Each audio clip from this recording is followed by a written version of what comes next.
Abdul while driving to school computed ಅಂತ ಹೇಳಿದ್ರೆ ಲೆಕ್ಕ ಹಾಕೋದು. ಕಂಪ್ಯೂಟೆಡ್ ಲೆಕ್ಕ ಹಾಕೋದು. ಆಯಿತಾ? The average speed for his trip to be 20 kilometre. ಸ್ಕೂಲ್ಗೆ ಹೋಗಬೇಕಾದ್ರೆ average speed 20 kilometre per hour ಅಂತ ಹೇಳಿ ಅಬ್ದುಲ್ ಲೆಕ್ಕ ಹಾಕೋದಂತೆ. ಆನ್ ಹಿಸ್ ರಿಟರ್ನ್ ಟ್ರಿಪ್, ವಾಪಸ್ ಬರಬೇಕಾದ್ರೆ ಮನೆಗೆ, ಅಲಾಂಗ್ ದ ಸೇಮ್ ರೂಟ್, ಅದೇ ರೂಟಲ್ಲಿ ದೇರ್ ಇಸ್ ಲೆಸ್ ಟ್ರಾಫಿಕ್, ಹಾಗಾಗಿ the average speed is 30 kilometre per hour. What is the average speed for ಅಬ್ದುಲ್ಸ್ trip? ಹೋಗಿ ಬರೋದಕ್ಕೆ ಟೈಮ್ ಎಷ್ಟು ತಗೊಂತಾನೆ ಅಬ್ದುಲ್ ಅಂತ ಹೇಳಿ ಇದು ಪ್ರಶ್ನೆ. ಇದು ನಿಮ್ಮ ಸ್ಕೂಲ್ ಬಸ್. ಇಲ್ಲಿಂದ ಶುರು ಹಾಕ್ಕೊಂಡು ಹಿಂಗೋಗಿ ಇದು ನಿಮ್ಮ ಸ್ಕೂಲ್ ಅಂದ್ಕೊಳ್ಳಿ. ಸಾಕಿದು. ಇದು ಮನೆ, ಇದು ಸ್ಕೂಲು. ಹೋಗಬೇಕಾದ್ರೆ ಟ್ರಾಫಿಕ್ ಇರುತ್ತಲ್ವ, ಹಾಗಾಗಿ 20 kilometre per hour is the average speed. ಅದೇ ಬರಬೇಕಾದ್ರೆ 30 ಕಿಲೋಮೀಟರ್ ಪರ್ ಅವರ್. ಇದು ಬಿಟ್ಟು ಇನ್ನೇನು ಕೊಟ್ಟಿಲ್ಲ. ನಾವು ಆವ್ರೇಜ್ ಸ್ಪೀಡ್ ಕಂಡುಹಿಡಿಬೇಕು ಓವರ್ ಆಲ್ ಹೋಗಿ ಬರೋದಕ್ಕೆ. ಇಂಥ ಪ್ರಶ್ನೆ ಹುಡುಗರ ಏನು ಮಾಡಬೇಕು ಅಂತ ಹೇಳಿದ್ರೆ, ದ ಬೇಸಿಕ್ ಐಡಿಯಾ ಏನಂತ ಹೇಳಿದ್ರೆ, ಬೇಸಿಕ್ ಐಡಿಯಾ ನೋಡ್ಕೊಳ್ಳಿ ಇದನ್ನ. ಮೊದಲೇದಾಗಿ ಆವ್ರೇಜ್ ಸ್ಪೀಡ್ ಫಾರ್ಮುಲಾ ಏನು? Delta D by delta T. ಒಂದು change in distance by change in time, that is equal to total distance by total time.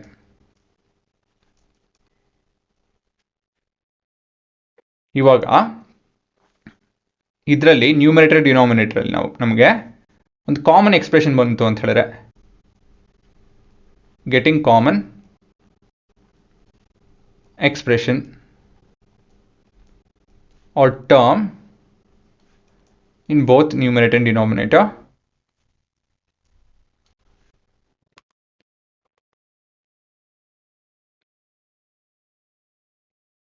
helps. ಆಯ್ತಾ?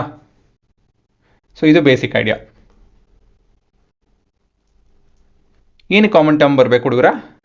ಏನಕ್ಕಂತ ಹೇಳಿದ್ರೆ ಡಿವಿಷನ್ ಆಗುತ್ತಲ್ಲ, ಅವಾಗ ಡಿವಿಷನ್ ಆಗಿ ಕ್ಯಾನ್ಸಲ್ ಆಗುತ್ತೆ. ಸೊ ಅನ್ನೋನ್ ಕ್ವಾಂಟಿಟಿ ಕ್ಯಾನ್ಸಲ್ ಆಗುತ್ತೆ. So ಇಲ್ಲಿ ಯಾವುದು unknown? Distance unknown, time unknown, ಎಷ್ಟೊಂದು ಅನ್ನೋನ್ ಇದೆ. ನಾವೇನು ಮಾಡ್ಬೋದು ಅಂತ ಹೇಳಿದ್ರೆ, ಲೆಟ್ ಡಿಸ್ಟೆನ್ಸ್ ಬಿಟ್ವೀನ್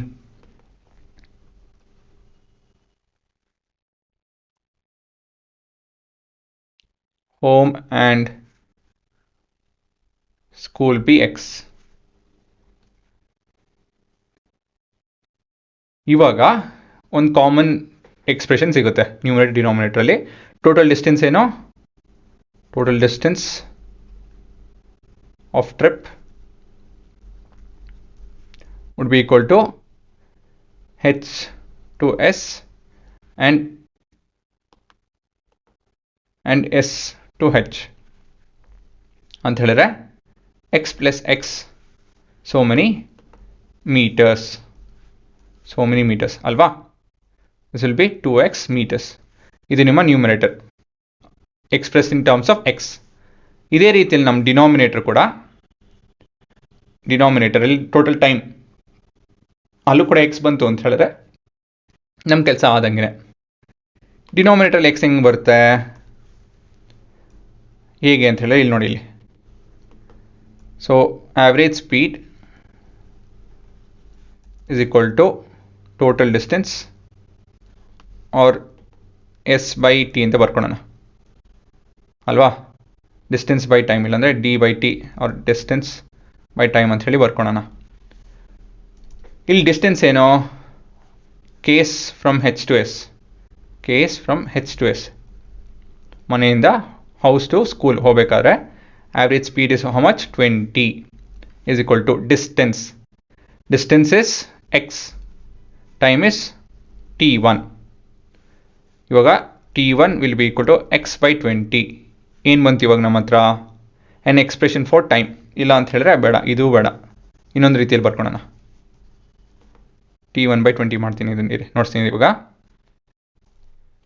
ಇದನ್ನು ರೀಅರೇಂಜ್ ಮಾಡ್ಕೊಳ್ಳಿ.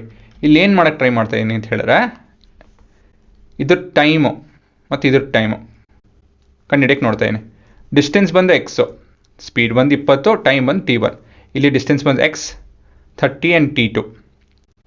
ಸೊ ನಾನು t1 ಮತ್ತು t2 I am train to express in terms of 20 and X. ಸರಿನಾ? ಇಲ್ಲಿ ನೋಡ್ತೀನಿ ನೋಡಿ ಇವಾಗ. So time will be equal to distance by average speed. So t1 is equal to distance is x, average speed is 20. ಅಲ್ವಾ ನೋಡಿಲಿ? ಯಾಕಂತ ಹೇಳಿದ್ರೆ time is distance by time ತಾನೆ, ಸಾರಿ ಡಿಸ್ಟೆನ್ಸ್ ಬೈ ಸ್ಪೀಡ್ ತಾನೆ. ಟೈಮ್ t1 ಹೋಗೋದಕ್ಕೆ t1 ತಗೊಂತು ಅಂತ ಹೇಳಿದ್ರೆ ನಿಮ್ಮ ಡಿಸ್ಟೆನ್ಸ್ ಎಕ್ಸ್ ಇದೆ ಮತ್ತು ಸ್ಪೀಡ್ 20 ಇದೆ, ಅಷ್ಟೇ. t2 ಏನು ಬರುತ್ತೆ? ಇದೇ ರೀತಿಯಲ್ಲಿ t2 ಕೂಡ t2 will be equal to distance is X ತಾನೆ, s to h ಅಲ್ವಾ? So this is case 1. Case which one?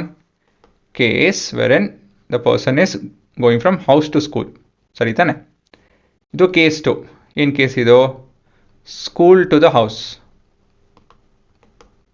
ಇಲ್ಲಿ ಮೆನ್ಷನ್ ಮಾಡಿದ್ದೀವಲ್ಲ t2 ಅಂತ ಹೇಳಿ, ತೊಂದರೆ ಇಲ್ಲ.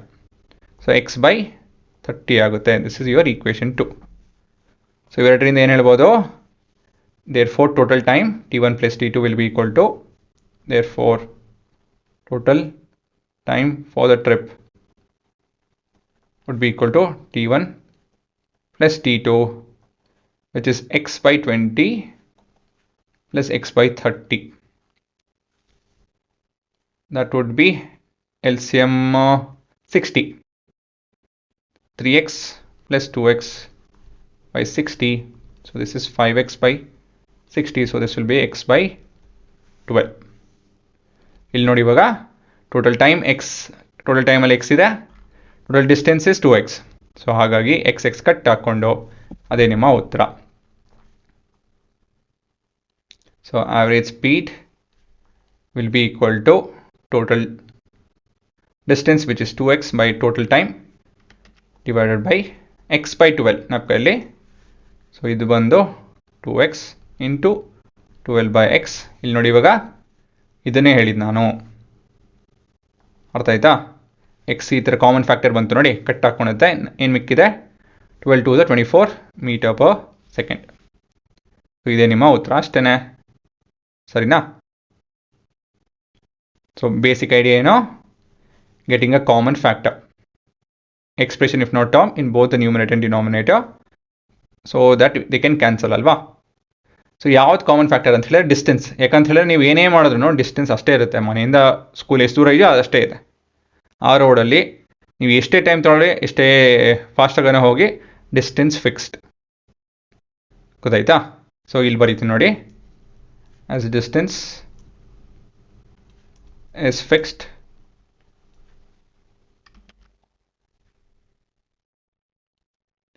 no matter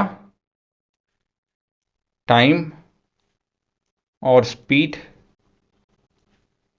or day.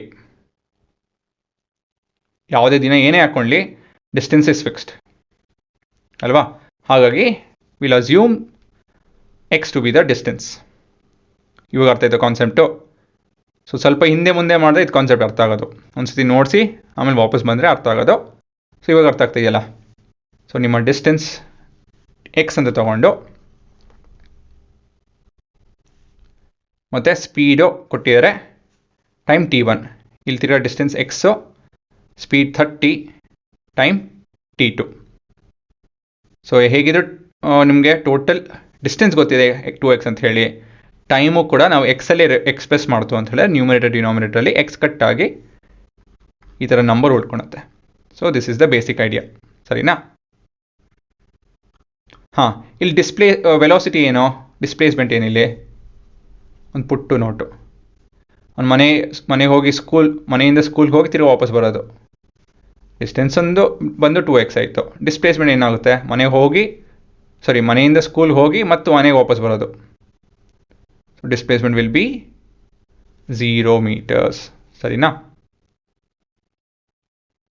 ಗೊತ್ತಾಯ್ತಾ ಇಲ್ಲಿ ವ್ಯತ್ಯಾಸ? ಡಿಸ್ಟೆನ್ಸ್ ಇಲ್ಲಿ ಪಾಸಿಟಿವ್ ವ್ಯಾಲ್ಯೂ ಬರುತ್ತೆ, ಡಿಸ್ಪ್ಲೇಸ್ಮೆಂಟ್ 0 ಬರುತ್ತೆ. ಯಾಕಂತ ಹೇಳಿದ್ರೆ ಎಲ್ಲಿಂದ ಬೆಳಿಗ್ಗೆ ಎಲ್ಲಿದ್ನೋ ಸಾಯಂಕಾಲ ತಿರ್ಗಿ ಅಲ್ಲೇ ಇರ್ತಾನೆ ವಾಪಸ್ಸು, ಹಾಗಾಗಿ ಅವ್ನ ಡಿಸ್ಪ್ಲೇಸ್ಮೆಂಟ್ 0. ಇದೇ ನಿಮ್ಮ ಉತ್ತರ. ಪಾಸ್ ಮಾಡ್ಕೊಂಡು ನೋಡ್ಕೊಳ್ಳಿ.